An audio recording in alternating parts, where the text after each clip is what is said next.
This is part 4 of section 4.5. I want to get the graph of y equal to secant of 2x.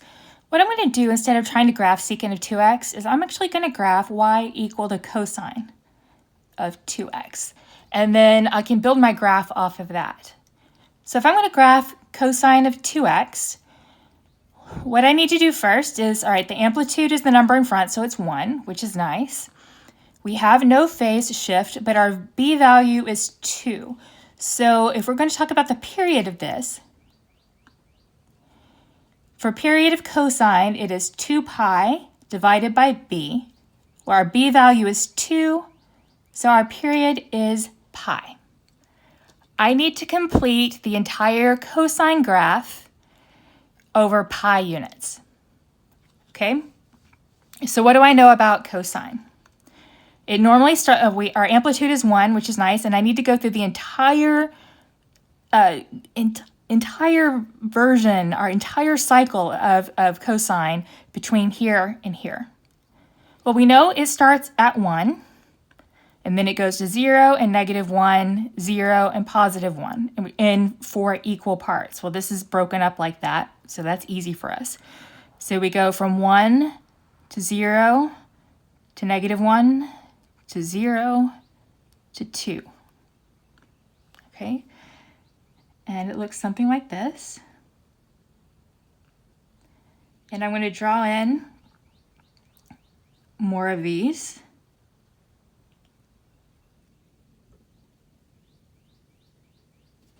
Just because it's going to make it easier.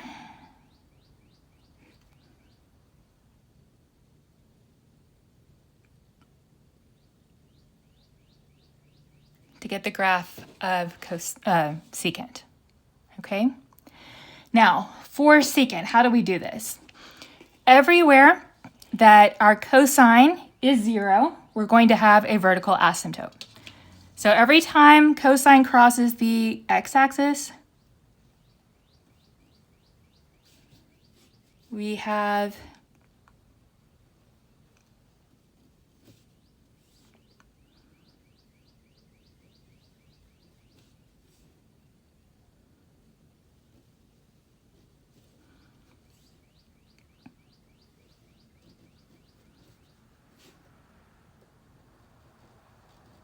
not drawn in very well, and seems like there are a lot of these.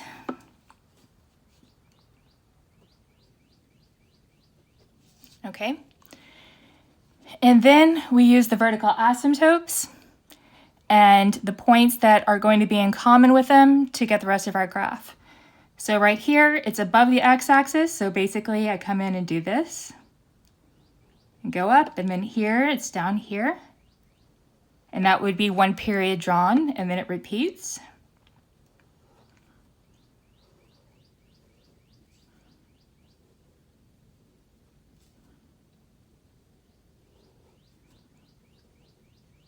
And so on. Okay. Let's do another one of these. We want to graph cosecant of pi, x minus pi. So I'm actually going to graph y equal to sine of x minus pi, and then I'll be able to build my graph of cosecant the same way I just did secant. Okay? So what do we know here? We know our amplitude is 1. Our b value is 1, so our period is going to be 2 pi. Okay? But we do have a phase shift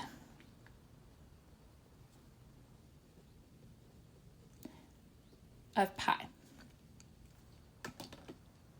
Okay, so let's figure out what's going on here. Okay, well, I know that sine usually starts here at 0, goes up to 1, to 0, down to 1, and -1, and so on. It starts here and goes like this.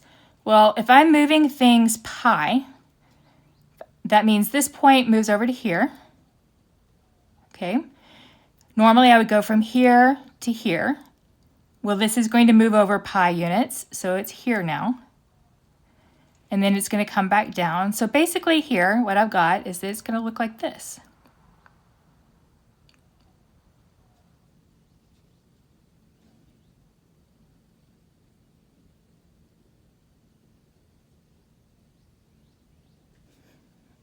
Okay. And then just like before, you use the zeros to draw in vertical asymptotes for your reciprocal function.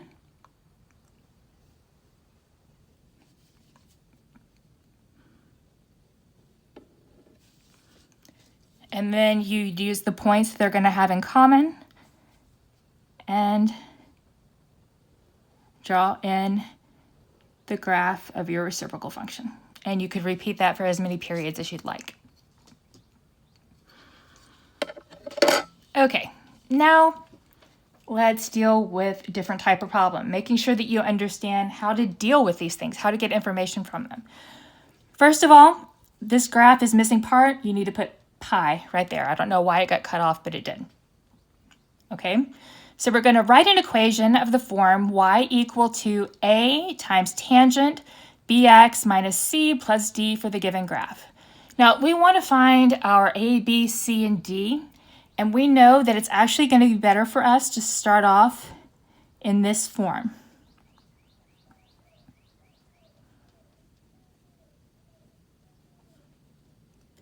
And we can find A, B, and C based on this formula, and then we can distribute right here to get it into the form they want.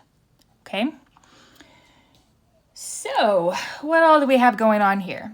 Well, the first thing I want to do is I'm going to find the period, because I can see that it repeats between here and here. So for the period, I need to do 9/4 pi minus 1/4 pi to get the period, because I just want to find the distance between there and there. So the period here is 2 pi. Okay, we can use this to find b. The period for tangent is pi over b. And we need this to equal 2 pi. Okay, so if you solve this, you'll find that b has to equal 1/2. Okay, so I've got that much done. That's great. Now, let's talk about the shift. Okay, so I've got my b value. The shift is going to be my c value. Well, I know that with a normal tangent, I cross here at 0, and it does have this basic shape here. So if I figure out how far I moved this 0 to here, then that's going to give me my overall c value. And it's moved from 0, 0 to 5 pi over 4, 0. So my c value is going to be 5 pi over 4. Okay. Now this is not moved up or down any at all, so there's no vertical shift, so our d value is 0. Okay, now the only thing left is to talk about our a value.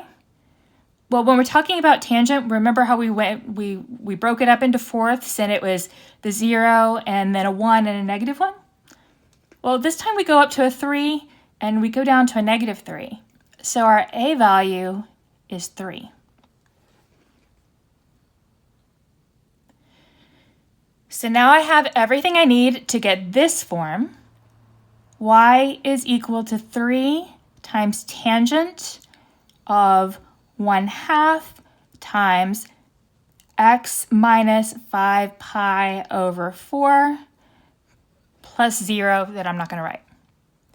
And then to get it in the form they want, you need to distribute the 1/2 to get 1/2 x minus 5 pi over 8. And that's what they're looking for. Okay, so one more. I want to get a graph of the form, write an equation in the form of a cosecant bx minus c plus d. Okay, and basically what I'm going to do is I'm going to be thinking about this. Cosecant goes with sine, so I'm going to be thinking about what my sine function must look like, and then work backwards from there. And again, it's going to be much better for us if we think in this form. And then distribute at the end like we just did. Okay, so if I kind of sketch in a sine function here, I know that my asymptotes are where sine is 0, and then I just basically come down into something like this. Okay? Well, the first thing I notice is that it appears that I have shifted over. Sine is normally 0 right here. So it looks like my c value, how much I have shifted, is just pi over 6. So c is going to be pi over 6. All right? Normally we go to 1 and -1. Our amplitude is 1, but here it's 2 and -2. So my a value is going to be 2, except that sine normally goes up first. So that means this needs to be a -2 to flip it upside down. Okay? Now the period, how long did it take? How far is this? Well, this is 4 pi. Okay? So the period is drawn is 4 pi. Well, to find the period of sine, we did 2 pi over b. So if I take 2 pi over b and set that equal to 4 pi, you get that your b value has to be 1/2. Okay, so I have my a, my b, my c, d. This is not shifted up or down at all, so our d value is 0. Okay, so what we have is y is equal to -2 cosecant of 1/2 times x minus pi over 6.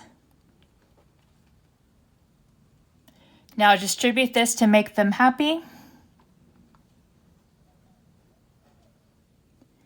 1/2 x minus pi over 12.